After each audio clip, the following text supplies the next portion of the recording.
here with Darby McDevitt, the lead writer of Assassin's Creed 4 Black Flag. Darby, what are you most excited to show the public here at Comic-Con? Here at Comic-Con, man, this ship is amazing. When I was doing research for this game, I think about a year and 2 months ago, I went to London and I got to go aboard the HMS Victory, which is now permanently docked, dry docked, as they say, in Portsmouth. And so I got to like roam around the ship, take hundreds of photos, and it was an experience that I really wished I could have brought the entire team down to. Just there's no substitute for standing aboard a ship like this, for feeling the sort of the close spaces, and yet there's a surprising amount of room for it to move around. Right, it doesn't look like this big from the outside.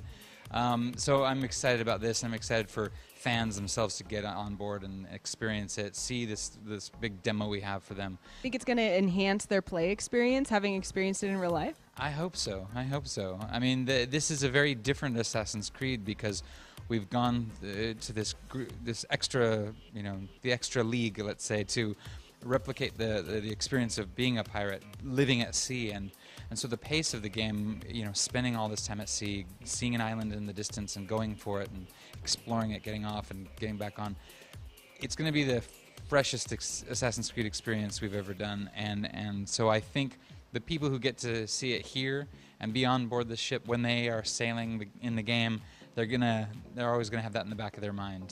The smell, you can smell the wood, and it's like, yeah, it's great. So tell me a little bit about the research that you did. It sounds like you probably had to do a lot of it, right? Yeah. So right when I finished writing Revelations, the rest of the team had to go actually finish the programming part, but I finished writing it in about August of 2011, and I immediately started researching this game. And it's just the first part of any game like this is just, 3-4 months of solid research, reading. I start throwing things to the designers, little hints like pirates often lived like this. They fought with these kinds of weapons. They lived in these cities. They attacked these types of ships. And we make decisions based on the research, like which parts are good for gameplay, which parts would be hard to replicate in gameplay. Pirates used to, every month you'd have to take your ship and turn it over and scrape the barnacles off the bottom. And I was like, how do we get that in? Can you do gameplay, barnacle scraping? Nah, and it's like, can I work it into a cutscene? Things like this. So you do like a good 6 months of this kind of research, batting around ideas, and then you finally determine, okay, what is going in the game. And then you start making it. So a tremendous amount of research. Primary sources from the 18th century all the way up to books written like 2 years ago. So yeah, it's a fun process. Wow. What was the most, or one of the most impressive or exciting little tidbits that you gathered from that research that people will be able to see in the game? One of the things, this is a question we get a lot about, how do you mix pirates and assassins? And one of the things we found in the research is that even though pirates are known for attacking ships a lot, they actually attacked ground targets almost as often. There's lots of great stories in a book called The Republic of Pirates, where we liked so much we got Colin Woodard, the author, to be a bit of a historical researcher for us.